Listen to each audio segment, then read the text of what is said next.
ناظرین آداب، خبرنامے کے ساتھ میں ہوں سعید تجمل قادری۔ سب سے پہلے بلیٹن کی ہیڈ لائنز۔ جموں کشمیر میں امن و قانون کی صورتحال میں نمایاں بہتری آئی ہے، جس کی بدولت اس سال 1,88,00,000 سے زیادہ سیاح یو ٹی میں وارد ہوئے۔ L G Manoj Sinha. Shanghai تعاون تنظیم کے ممبر ملکوں کے قومی سلامتی کے مشیروں کی میٹنگ آج نئی دلی میں شروع۔ رمضان کے مقدس مہینے اور آنے والی شب قدر کے پیش نظر صوبائی کمشنر کشمیر نے آج سری نگر میں مختلف زیارت گاہوں اور مساجد کا کیا دورہ۔ اور ملک میں گزشتہ 24 گھنٹوں میں کووڈ 19 کے 1,151 نئے معاملوں کی نشاندہی۔ خبریں تفصیل کے ساتھ۔ لیفٹیننٹ گورنر منوج سنہا نے کہا ہے کہ پچھلے سال جموں کشمیر میں نمایاں اقتصادی ترقی ہوئی ہے اور ٹیکس ریونیو میں 14.64% کا اضافہ ہوا ہے۔ آج جموں میں ایک پریس کانفرنس میں جموں کشمیر کے بجٹ 2023-24 پر روشنی ڈالتے ہوئے ایل جی نے کہا کہ یو ٹی میں امن و قانون کی صورتحال میں نمایاں بہتری آئی ہے اور اس سال 1,88,00,000 سیاحوں کی سب سے زیادہ تعداد نے جموں کشمیر کا دورہ کیا۔ انہوں نے کہا کہ پردھان منتری گرام سڑک یوجنا، امرت سروور، آزادی کا امرت مہوتسو، نشہ مکت ابھیان اور قابل تجدید توانائی کی ترقی جیسے اسکیموں کی عمل آوری میں جموں کشمیر ملک میں سر فہرست رہا ہے۔ انہوں نے کہا کہ جموں کشمیر ریاستوں اور مرکزی زیر انتظام علاقوں میں پہلا ہے جہاں ضلع سطح پر عوامی خدمات کی فراہمی کا جائزہ لینے کے لیے ڈسٹرکٹ گڈ گورننس انڈیکس موجود ہے۔ منوج سنہا نے کہا کہ اس سال پچھلے 10 ماہ کے دوران 1,547 کروڑ 87 لاکھ روپے کی سب سے زیادہ سرمایہ کاری ہوئی ہے اور پچھلے 3 برسوں میں 500 سٹارٹ اپس مورد وجود آئے ہیں۔ بے روزگاری کا ذکر کرتے ہوئے ایل جی نے کہا کہ بے روزگاری کی شرح میں قدرے کمی آئی ہے۔ انہوں نے کہا کہ 33,426 آسامیوں کو بھرتی ایجنسیوں کو ریفر کیا گیا ہے، جبکہ 25,450 امیدواروں کا سلیکشن کیا گیا ہے، جن میں جموں کشمیر بینک لمیٹڈ کے 2,436 امیدوار بھی شامل ہیں۔ ایل جی نے کہا کہ لگ بھگ 2,02,749 نوجوانوں کو مختلف خود روزگار اسکیموں کے دائرے میں لایا گیا ہے، جبکہ رواں برس کے اختتام تک 2,37,000 نوجوانوں کو اس دائرے میں لانے کا ہدف مقرر ہے۔ انہوں نے کہا کہ اگلے سال لگ بھگ 3 لاکھ نوجوانوں کو سبھی خود روزگار اسکیموں کے دائرے میں لایا جائے گا۔ ترقیاتی کاموں کا ذکر کرتے ہوئے ایل جی نے کہا کہ 2018-19 میں 9,228 کام مکمل کیے گئے ہیں، جبکہ 2019-20 میں 12,637، 2020-21 میں 21,943 اور 2021-22 میں 50,627 کام مکمل کیے جا چکے ہیں۔ انہوں نے کہا کہ اس سال 70,000 ترقیاتی کاموں کو مکمل کرنے کی توقع ہے اور یہ پچھلے 3 سے 4 برسوں میں ترقی کی رفتار میں ایک نمایاں پیش رفت ہے۔ ایل جی نے کہا کہ مالی سال 2023-24 کا بجٹ ترقی پر مبنی بجٹ ہے۔ شنگھائی تعاون تنظیم کے ممبر ملکوں کے قومی سلامتی کے مشیروں کی میٹنگ آج نئی دلی میں شروع ہوئی۔ اس میٹنگ کی صدارت قومی سلامتی کے مشیر اجیت ڈووال کر رہے ہیں۔ اس میں وسط ایشیائی ملکوں کے اعلیٰ سطح کے مختلف وفود بذات خود شرکت کر رہے ہیں۔ اس میٹنگ میں دہشت گردی، شدت پسندی اور انتہا پسندی کی روک تھام، ایک دوسرے کے ملکوں میں جرائم جیسے نشیلی اشیاء اور ہتھیاروں کی اسمگلنگ اور عالمی سلامتی کے معاملات پر توجہ مرکوز کی جائے گی۔ اس موقع پر خطاب کرتے ہوئے قومی سلامتی کے مشیر اجیت ڈووال نے کہا کہ ہر طرح کی دہشت گردی اور اس کی مالی اعانت عالمی امن و سلامتی کے لیے سب سے سنگین خطرات میں سے ایک ہے۔ انہوں نے کہا کہ ہر طرح کی دہشت گردی، چاہے اسے کہیں سے بھی تحریک حاصل ہو، ناقابل جواز ہے۔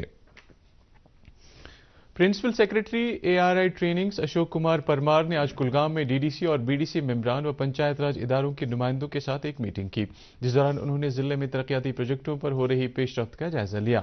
اس موقع پر ڈی ڈی سی چیئرپرسن محمد افضل پرے، deputy commissioner doctor Bilal Mohi Uddin but اور انتظامیہ کے دیگر عہدیدار بھی موجود تھے۔ سیکرٹری موصوف نے ضلع ترقیاتی کونسل ممبران کو یقین دہانی کرائی کہ ان کے جائز مطالبات کو مناسب پلیٹ فارم پر اٹھایا جائے گا۔ سماجی بہبود محکمے کی کمشنر سیکرٹری شیتل نندا نے آج لڑکوں کے لیے چلڈرن ہوم پلاش اور لڑکیوں کے لیے چلڈرن ہوم پریشا کا شالیمار میں افتتاح کیا۔ واضح رہے مذکورہ چلڈرن ہومز محکمہ سماجی بہبود کی طرف سے چلائے جا رہے ہیں، جہاں پر ضرورت مند بچوں کی دیکھ بھال کے علاوہ انہیں مفت رہائشی سہولیات اور تعلیم فراہم کی جاتی ہے۔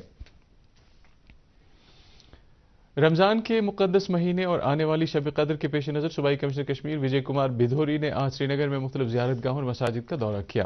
ان کے ہمراہ کمشنر ایس ایم سی اور C E O smart city Athar Aamir Khan کے علاوہ بجلی، P H E, R and B, S M C اور وقف بورڈ جیسے لائن محکموں کے افسران بھی تھے۔ زیارت گاہوں اور مساجد میں بجلی اور پینے کے پانی کی سہولیات کا جائزہ لیتے ہوئے ڈیوکام نے متعلقہ افسروں کو ہدایت دی کہ وہ عقیدت مندوں کی سہولت کے لیے خدمات کی بلا خلل فراہمی کو یقینی بنائیں۔ انہوں نے تہوار کے ماحول کی عکاسی کرنے کی خاطر درگاہ حضرت بل، زیارت دستگیر صاحب خانیار اور امام بارگاہ کو چراغاں کرنے کی بھی متعلقین کو ہدایت دی۔ صوبائی کمشنر نے زیارت دستگیر صاحب میں تزئین و آرائش کے کاموں کو تیز کرنے اور خواتین کے لیے علیحدہ وضو خانے کی ترقی کی بھی تاکید کی۔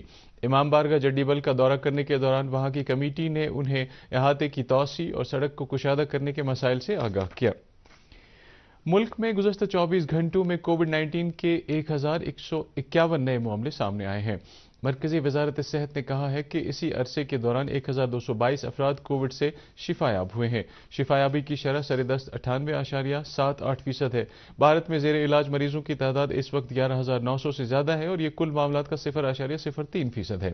وزارت نے کہا کہ ملکی ٹیکہ کاری کے تحت گزشتہ 24 گھنٹے میں 1336 سے زیادہ کووڈ سے بچاؤ کے ٹیکے لگائے گئے۔ اب تک ملک بھر میں 220 کروڑ 65 لاکھ سے زیادہ ٹیکے لگائے جا چکے ہیں۔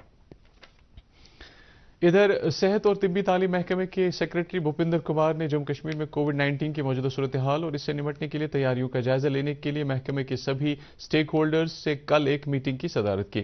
میٹنگ میں بتایا گیا کہ ملک میں یومیہ مثبت کیسوں میں اضافے کا رجحان پایا جا رہا ہے، جس میں جموں کشمیر یوٹی بھی شامل ہے، جہاں پچھلے 2 ہفتوں میں ایکٹیو پازیٹیو کیسوں میں اضافہ ہوا ہے۔ سیکریٹری موصوف نے سبھی متعلقہ افسروں کو ہدایت دی کہ وہ ہوشیار رہیں اور کسی بھی امکانی صورتحال سے نمٹنے کے لیے اپنے آپ کو تیار رکھیں۔ انہوں نے سبھی چیف میڈیکل افسروں اور گورنمنٹ میڈیکل کالجوں کے پرنسپلوں سے کہا ہے کہ وہ صحت مراکز پر علیحدہ فلو کلینکس کو چالو کریں اور ٹیسٹنگ کے عمل پر توجہ مرکوز کریں۔ میٹنگ میں اور افسروں کے علاوہ سکم سورا کے ڈائریکٹر، جی ایم سیز کے پرنسپلوں اور ہیلتھ سروسز کشمیر اور جموں کے ڈائریکٹروں نے بھی شرکت کی۔ Islamic university of science and technology نے سینٹرل یونیورسٹی آف کشمیر اور کشمیر یونیورسٹی کے اشتراک سے G20 کوارڈینیشن سمٹ کا اہتمام کیا۔ کشمیر یونیورسٹی کی وائس چانسلر پروفیسر نیلوفر خان پروگرام میں مہمان خصوصی کے طور پر موجود تھیں۔ G20 کنیکٹ یونیورسٹی کی طرف سے منعقدہ پروگراموں کا ایک حصہ تھا۔ اس موقع پر climate change and future world order کے موضوع پر ایک پینل ڈسکشن کا بھی اہتمام کیا گیا۔ اپنے خطاب میں کشمیر یونیورسٹی وائس چانسلر نے کہا کہ G20 پریزیڈنسی کا موضوع ایک زمین، ایک کنبہ اور ایک مستقبل ہے سے یہ بات واضح ہوتی ہے کہ کوئی بھی قوم الگ تھلگ نہیں رہ سکتی۔ انہوں نے آب و ہوا کی تبدیلی کو اور منشیات کی لت جیسے دیگر مسائل پر طویل مدتی اشتراک پر زور دیا۔ ڈائریکٹوریٹ آف ایکسٹینشن اسکاسٹ کشمیر کی طرف سے ادارے کے نندرشی کنونشن کمپلیکس میں ایک میگا ایونٹ کا انعقاد کیا گیا۔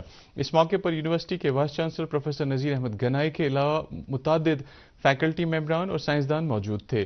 شرکاء سے خطاب کرتے ہوئے ڈائریکٹر ایکسٹینشن پروفیسر دل محمد مخدومی نے میگا ایونٹ کے اغراض و مقاصد بیان کرتے ہوئے کہا کہ آج کی اس تقریب کا اہم مقصد آرگینک پروڈکشن اور سرٹیفیکیشن کے حوالے سے جانکاری عام کرنا ہے۔ نیشنل کانفرنس نے کہا ہے کہ جموں کشمیر کے عوام گوناگوں مسائل اور مشکلات کا سامنا کر رہے ہیں اور حکومت کے لیے عوام مخالف فیصلے لینا روز کا معمول بن گیا ہے۔ آج پارٹی ہیڈ کوارٹر پر وادی بھر سے آئے ہوئے لیڈران اور عہدیداروں کے ساتھ تبادلہ خیال کرتے ہوئے پارٹی جنرل سیکرٹری علی محمد ساگر نے کہا کہ ایسے میں ہم سب پر ذمہ داری عائد ہوتی ہے کہ ہم لوگوں کی آواز کو ہر سطح پر اجاگر کریں تاکہ انہیں کسی حد تک راحت مل سکے۔ کانگریس لیڈر سلمان خورشید نے آج ایک پریس کانفرنس کے دوران وزیراعظم نریندر مودی پر بقول ان کے اپنے پرم متر اڈانی کو بچانے کے لیے جمہوریت کو تباہ کرنے کا الزام لگایا ہے۔ انہوں نے کہا کہ کانگریس لیڈر راہل گاندھی کو صرف اس بات کے لیے نشانہ بنایا جا رہا ہے کیونکہ انہوں نے پارلیمنٹ میں اپنی تقریر میں اڈانی گھپلے میں 2 معمولی سوال پوچھے تھے۔ اپنی پارٹی جموں کشمیر میں امن، ترقی اور لوگوں کی خوشحالی اور عزت نفس کے لیے کوشاں ہے۔ پارٹی پریس نوٹ کے مطابق ان باتوں کا اظہار پارٹی کے سربراہ سید محمد الطاف بخاری نے حاجن بانڈی پورہ میں پارٹی ورکروں کے ایک اجلاس سے خطاب کے دوران کیا۔ انہوں نے کہا کہ ان کی پارٹی کا بنیادی مقصد جموں کشمیر میں ایک سازگار ماحول قائم کرنے کے لیے کوشش کرنا ہے جس میں یہاں کے سبھی لوگ بلا لحاظ مذہب و ملت امن اور خوشحالی کے ساتھ اپنی زندگی گزار سکیں۔ ٹاؤن ہال پلوامہ میں ایک صوفی کانفرنس کا انعقاد کیا گیا جس میں وادی کے مختلف علاقوں سے آئے ہوئے سینکڑوں لوگوں نے شرکت کی۔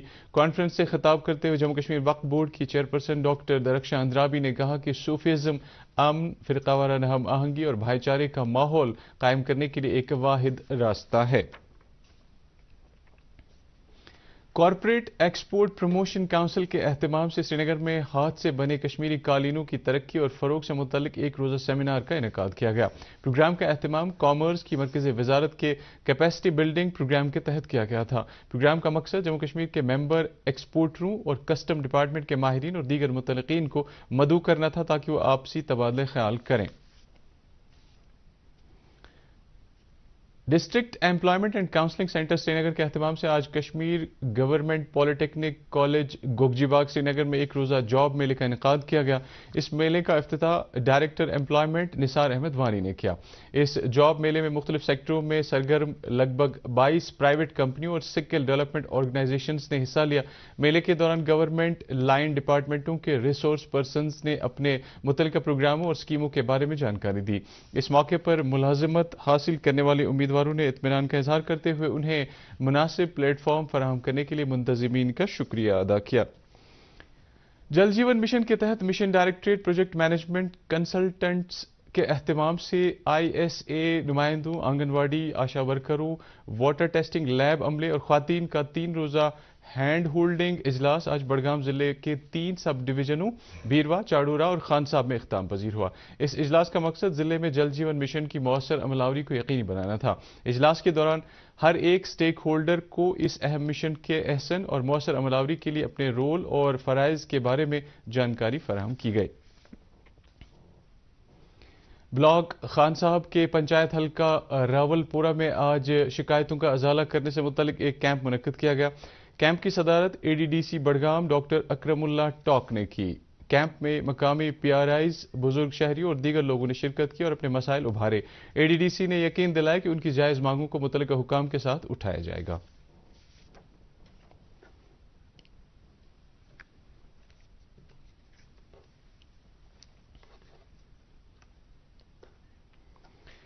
محکمہ زراعت کی انفورسمنٹ ونگ نے کل ایک خصوصی اطلاع پر کارروائی کرتے ہوئے 300 کوئنٹل غیر معیاری پوٹاش کھاد سے بھری ایک ٹرک جو وادی میں داخل ہو رہی تھی آرونی بجبہڑا کے قریب ضبط کیا۔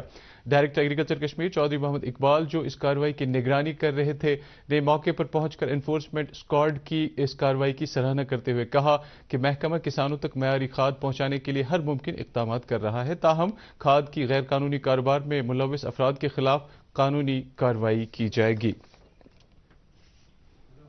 رمضان المبارک کے مقدس مہینے کے پیش نظر SPS میوزیم نے ایک ہفتہ طویل خصوصی نمائش کا اہتمام کیا جس میں 17ویں اور 19ویں صدی کے خاص اور قدیم قرآنی مخطوطات رکھے گئے ہیں۔ مختلف اسکولوں کے طلبہ اور مقامی لوگوں کے علاوہ کئی سیاحوں نے اس نمائش کا مشاہدہ کیا۔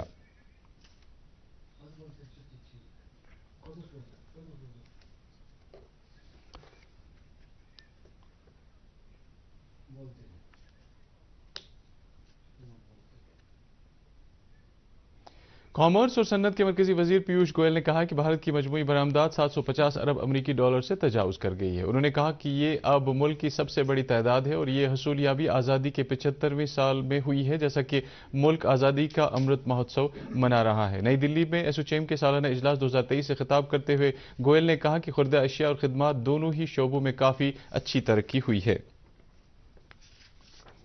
موسم محکمہ موسمیات کی پیشگوئی کے مطابق جموں کشمیر میں اگلے 24 گھنٹوں کے دوران کہیں کہیں پر ہلکی بارش ہونے کا امکان ہے۔ سری نگر میں آج دن کا زیادہ سے زیادہ درجہ حرارت 20.3 ڈگری سیلسیس جبکہ کل رات کا کم سے کم درجہ حرارت 5.5 ڈگری سیلسیس ریکارڈ کیا گیا۔ ادھر جموں میں آج دن کا زیادہ سے زیادہ درجہ حرارت 28.4 ڈگری سیلسیس جبکہ کل رات کا کم سے کم درجہ حرارت 15.5 ڈگری سیلسیس ریکارڈ کیا گیا۔ اس کے ساتھ ہی اردو خبروں کا یہ بلیٹن ختم ہوا چاہتا ہے۔ مزید خبروں کی تفصیل جاننے کے لیے آپ ہمارے ٹویٹر ہینڈل اور Facebook page @DD News Srinagar follow کر سکتے ہیں۔ اس کے علاوہ یہ خبریں YouTube پر بھی دستیاب ہیں۔ اس وقت آپ سے اجازت چاہیں گے۔ اللہ حافظ۔